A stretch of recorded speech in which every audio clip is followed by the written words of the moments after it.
Massachusetts, 1847. Walk into any general store from Boston to Philadelphia and you'd find them. Small, chalky wafers stamped with love notes.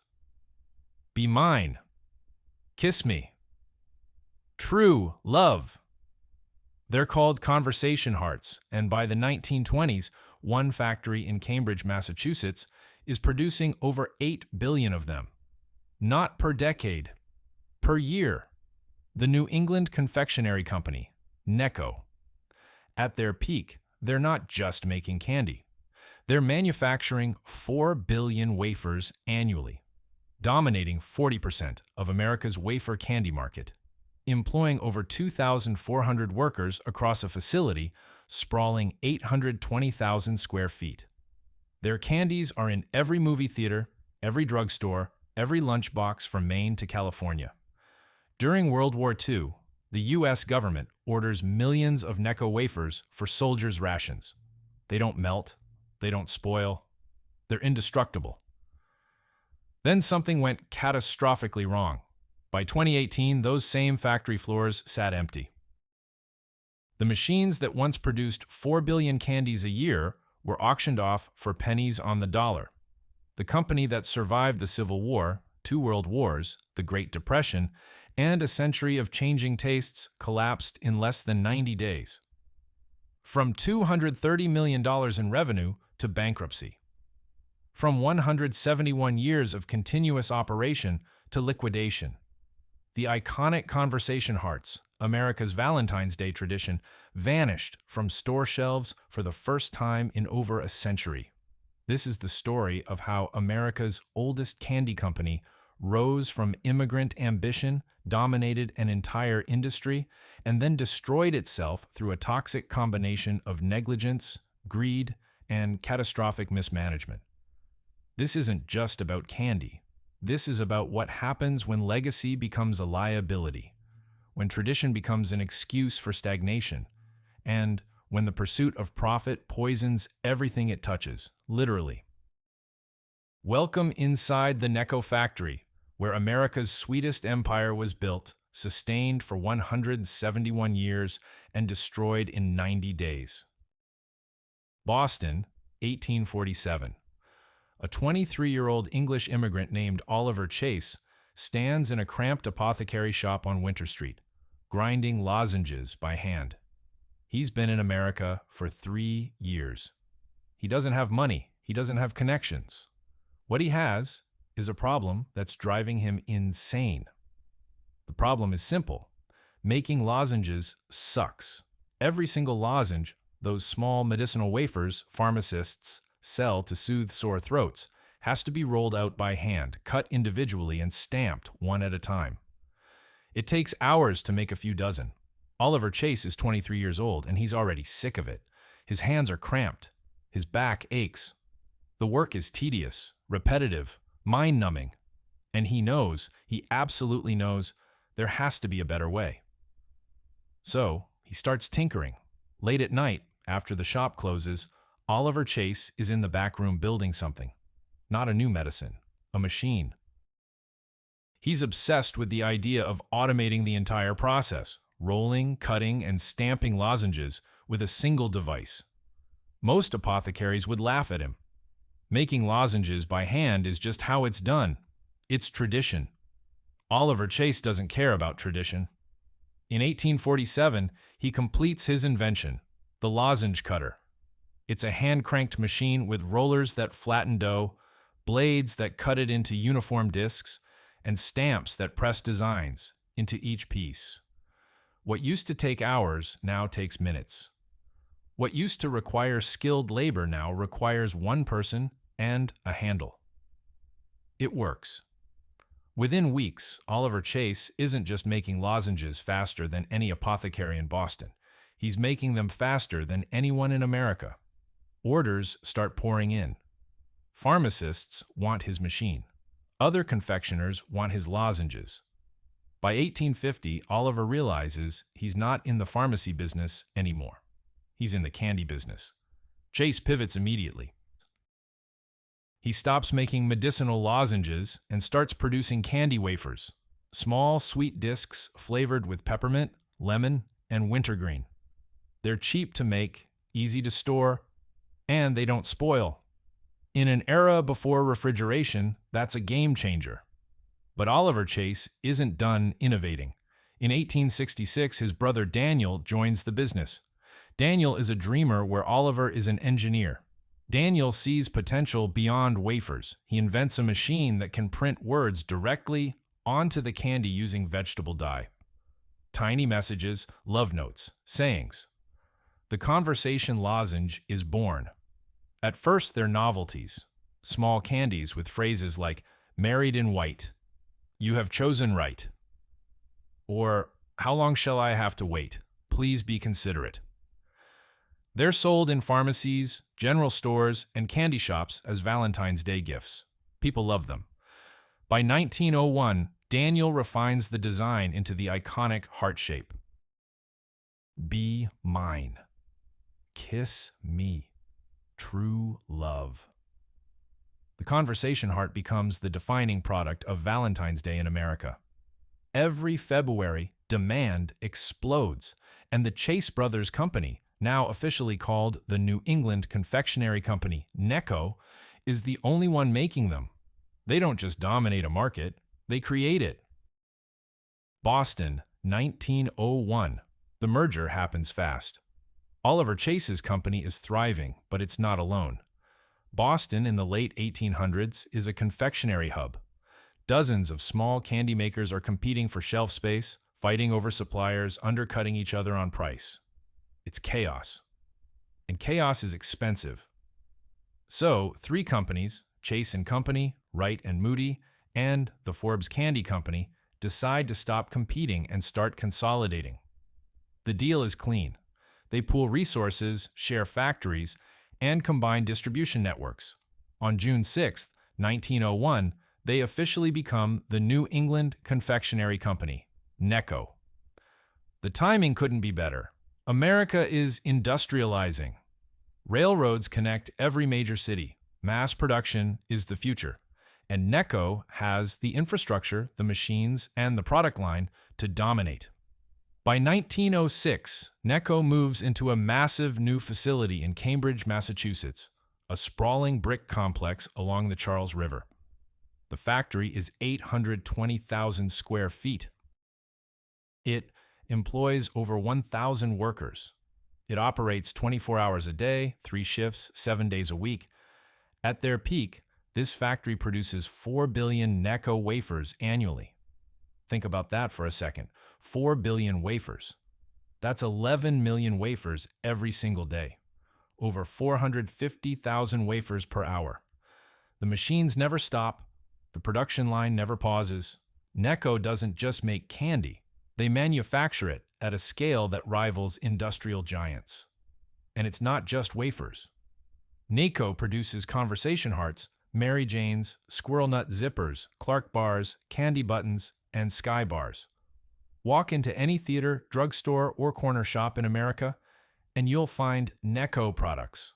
The brand is ubiquitous.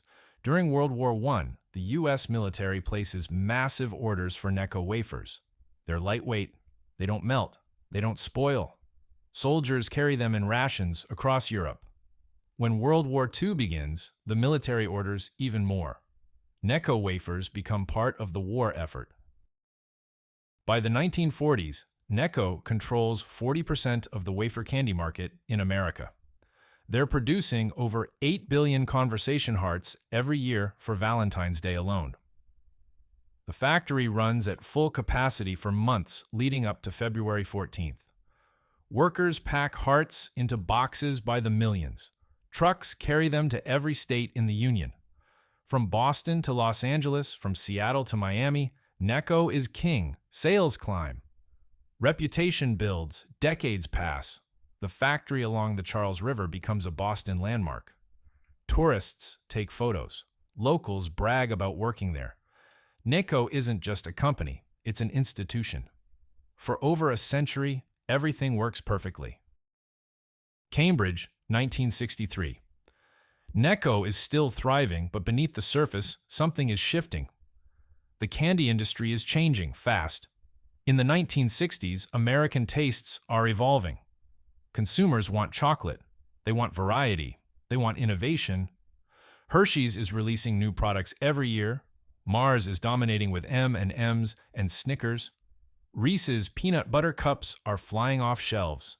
Even smaller brands like Starburst and Skittles are capturing market share with bold flavors and aggressive marketing. And NECCO? NECCO is still making the same chalky wafers they've been making since 1847. Not exactly the same, there have been minor tweaks, new flavors, different packaging. But fundamentally, NECCO is selling nostalgia, not innovation. Their strategy is simple. We've been around for 100 years, we'll be around for 100 more. For a while, it works. NECCO's brand recognition is unmatched. Their products are cheap, reliable, and widely distributed.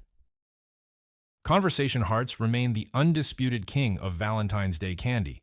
Every February, NECCO's production lines run at maximum capacity. Stores can't keep hearts in stock. But here's the problem. NECCO is becoming a seasonal company. By the 1970s, over 80% of Conversation Heart sales happen in a 6-week window between January and February. The rest of the year, demand drops. And while NECCO wafers still sell, they're not growing. Market share is stagnant. Younger consumers aren't buying them.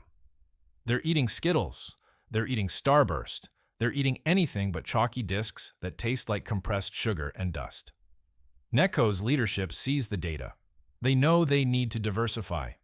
So they acquire other brands, Clark Bars in 1999, Slapsticks, Banana Splits.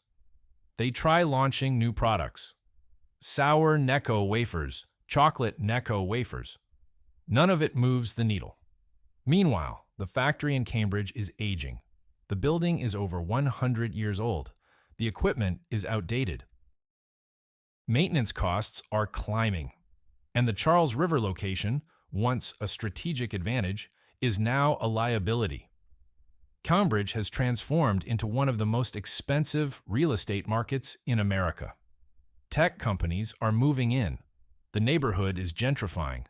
NECCO's sprawling factory complex is sitting on land worth hundreds of millions of dollars. But NECCO doesn't sell. They don't modernize. They hold on. By the early 2000s, the company is struggling.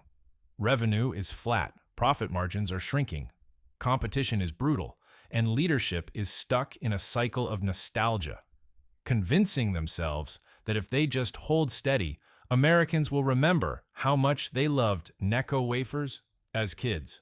They're betting on the past to save the future. It won't.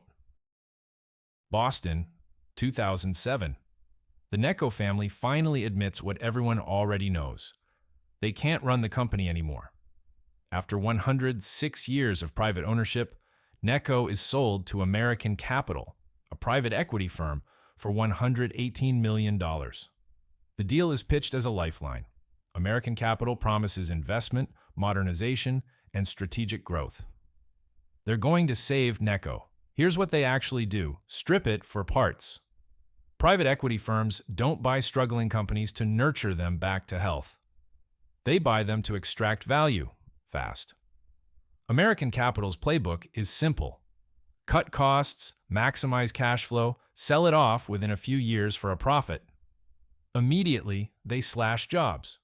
Over 400 workers are laid off. Production lines are consolidated. Marketing budgets are gutted. R&D gone. Innovation, not a priority. The focus is efficiency, squeezing every dollar out of operations while spending as little as possible on maintenance, upgrades, or growth. But there's one asset American Capital is salivating over: the real estate. The Cambridge factory sits on 820,000 square feet of prime land along the Charles River. In 2007, that property is worth at least $50 million. In 2012, over $100 million. Tech companies and developers are desperate to buy it. The land is more valuable than the candy business itself. So in 2009, American Capital sells the property to a developer for $54.4 million. The factory that produced billions of candies for over a century, the iconic brick building that defined NECCO's identity, is sold off. NECCO is given 2 years to vacate. In 2011, the company moves production to a smaller facility in Revere, Massachusetts. The new factory is functional but cramped. The equipment is outdated. The move is chaotic. Production slows. Quality control suffers. Workers complain about conditions. But American Capital doesn't care. They got their money from the real estate sale. The rest is just noise. By 2014, American Capital is ready to exit. They sell NECCO to another private equity firm, Atlantic Management, for $17.33 million. Read that again. In 2007, NECCO was worth $118 million. 7 years later, it sold for $17 million. That's an 85% drop in value. Atlantic Management promises change. They promise investment. They promise to turn NECCO around. They're lying. Revere, Massachusetts, 2015. Inside the NECCO factory, something is very, very wrong. The facility in Revere is not the gleaming, state-of-the-art operation tourists imagined when they thought of America's oldest candy company. It's cramped, it's outdated, and according to workers, it's dangerous. Machines break down constantly. Conveyor belts jam. Production lines stop for hours, sometimes days. The factory is running on equipment that should have been replaced decades ago, held together with duct tape, prayers, and overworked maintenance crews. But the real problem isn't the machines. It's what's happening to the candy. In 2015, health inspectors from the Massachusetts Department of Public Health conduct a surprise inspection of the NECCO factory. What they find is horrifying. Water leaking from ceilings onto production lines. Condensation dripping directly onto unwrapped candy. Floors slick with sugar residue and grease. Pest infestations, beetles, moths, and rodents throughout the facility. Employees handling food without gloves. Equipment caked with old sugar and grime. Mold growing in corners. The inspection report is damning. NECCO is issued multiple violations. The factory is deemed unsanitary. Production of certain products is temporarily halted. But here's the thing about NECCO under private equity ownership.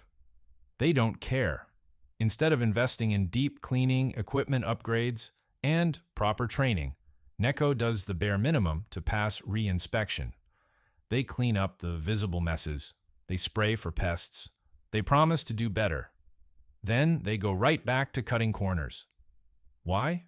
Because fixing the problems, really fixing them, would require millions of dollars in capital investment, new equipment, facility upgrades, proper maintenance schedules.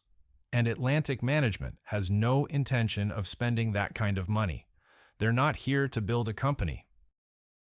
They're here to extract whatever value remains and sell it off.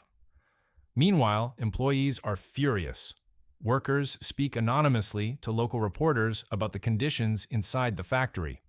Some describe finding insects in production areas. Others talk about being pressured to work faster, to cut corners, to ignore safety protocols. But the worst part? The candy is still being produced. It's still being packaged. It's still being shipped to stores across America. And consumers have no idea. Revere 2016. The cracks are spreading. NECCO's reputation is built on nostalgia, on the idea that their candy is wholesome, traditional, American. But nostalgia can't save you when your product is literally making people sick. In 2016, the FDA launches an investigation into NECCO's production practices. What they discover is worse than anyone imagined. Traces of heavy metals, lead and cadmium, are found in some NECCO wafer batches. Not enough to trigger an immediate recall, but enough to raise red flags. How did this happen? Old equipment, corroded machinery, lack of proper sanitation. Essentially, NECCO's crumbling infrastructure is poisoning its own product. The FDA issues warnings. NECCO is ordered to conduct extensive testing, implement stricter quality control, and overhaul its production process. NECCO's response: they fight the FDA. Instead of acknowledging the problem and fixing it, NECCO's management hires lawyers. They dispute the findings. They argue the contamination levels are within acceptable ranges. They stall. They delay. They do everything except actually solve the problem. Meanwhile, word starts spreading. Food safety blogs pick up the story. Reddit threads explode. Parents are horrified. "I've been giving these to my kids for years," one mother writes. "I thought NECCO was safe." Not anymore. Sales start dropping, not catastrophically, not yet, but steadily. Retailers begin quietly reducing shelf space for NECCO products. Grocery chains start questioning whether they want to stock candy from a company under FDA investigation. And Atlantic management, they realize they're sitting on a ticking time bomb. By 2017, NECCO is hemorrhaging money. Revenue is down 30%.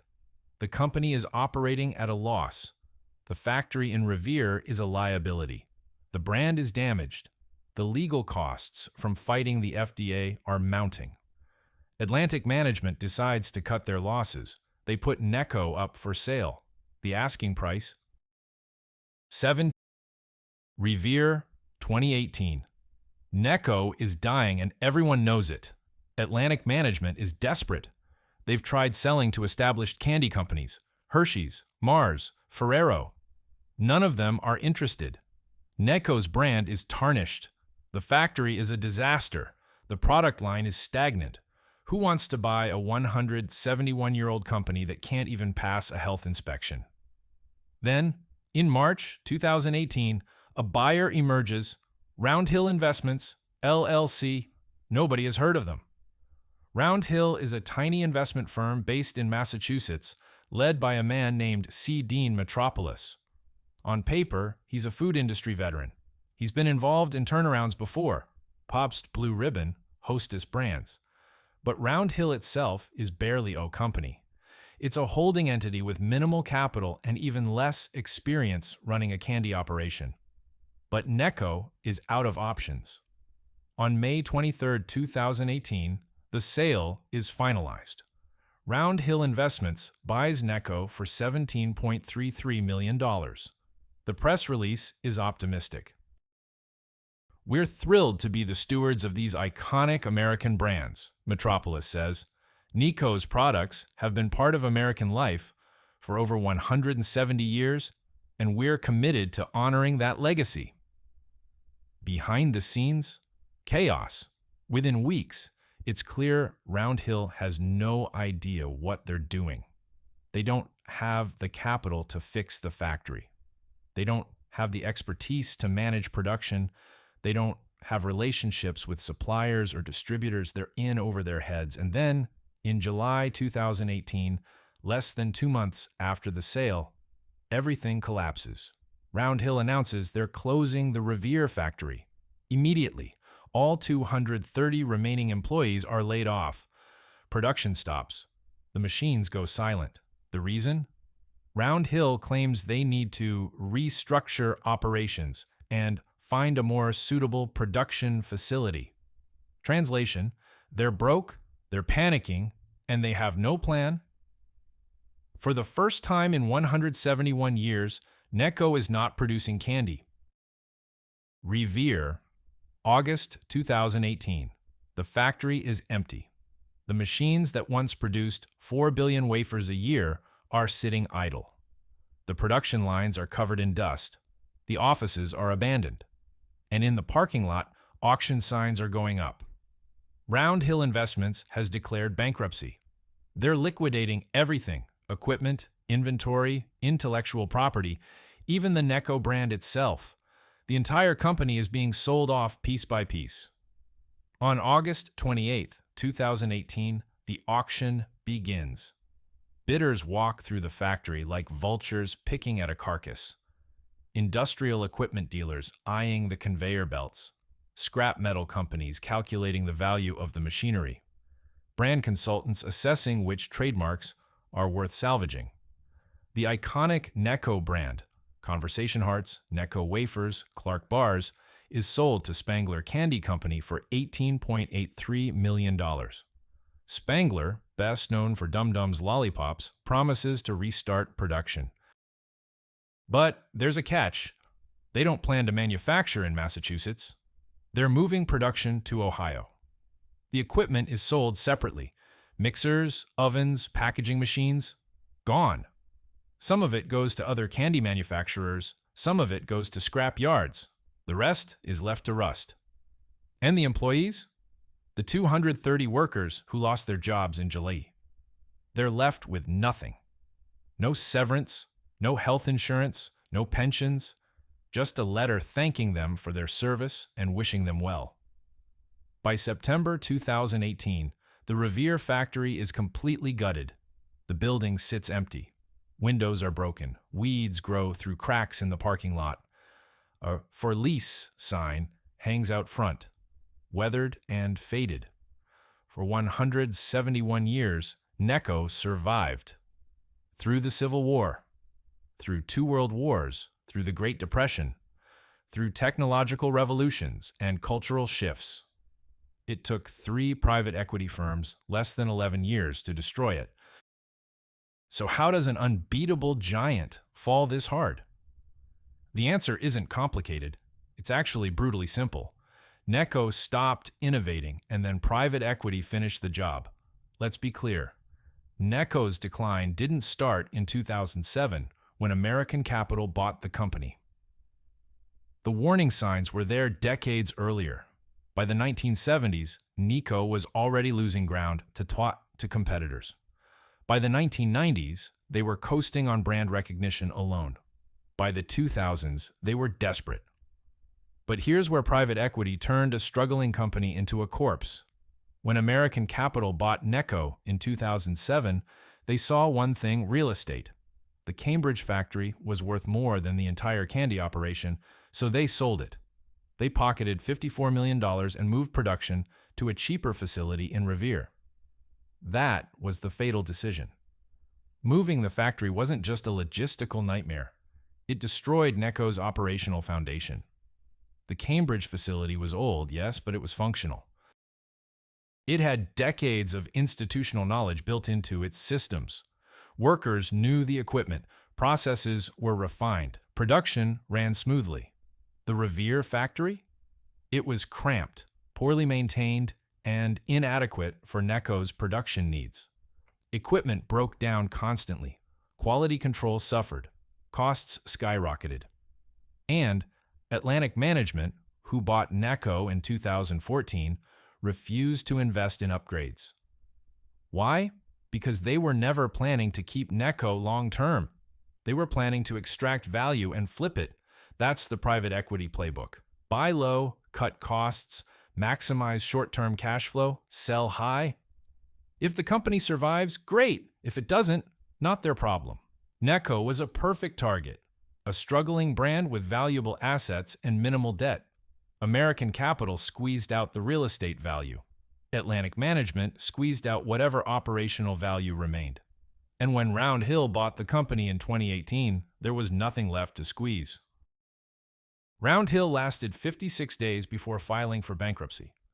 From $118 million in 2007 to liquidation in 2018.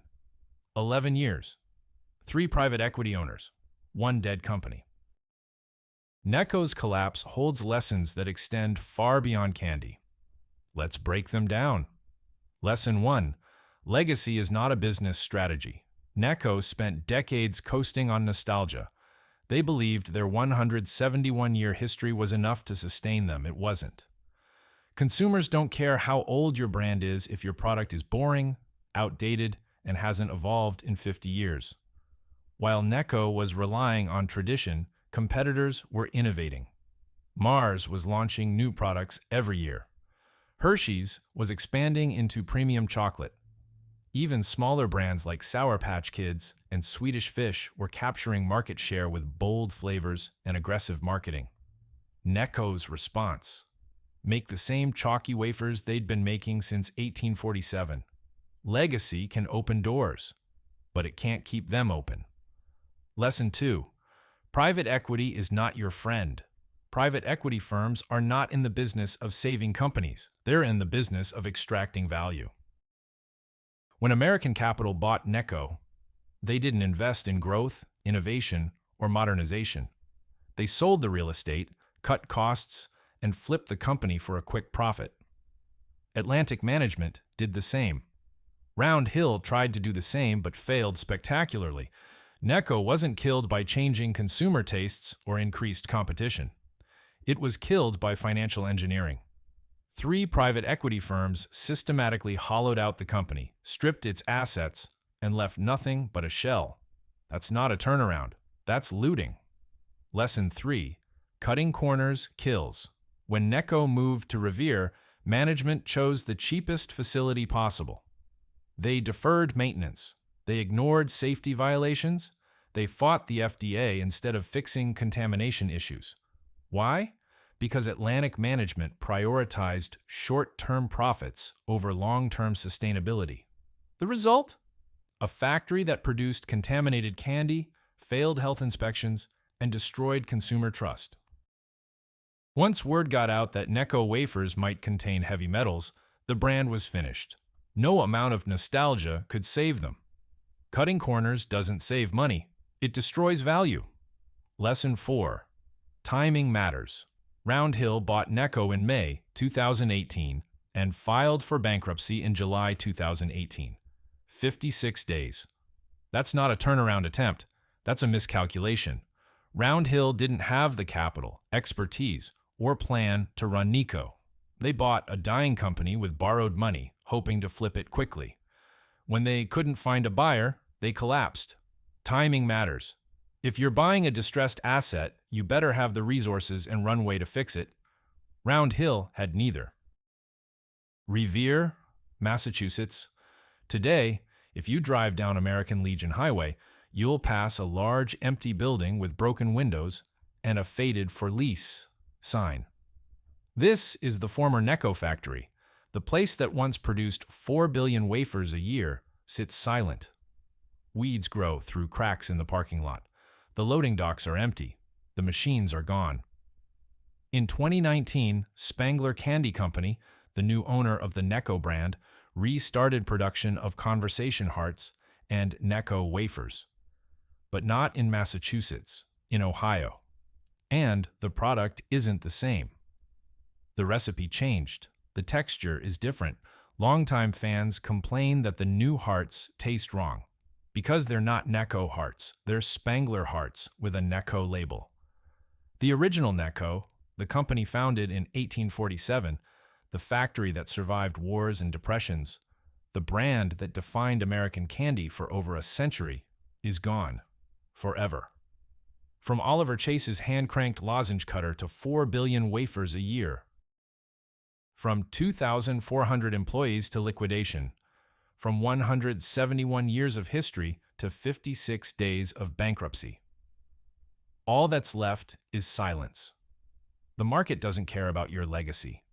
It doesn't care how long you've been around or how beloved your product once was. It cares about innovation, quality, and trust. NECCO lost all 3. Adapt or die.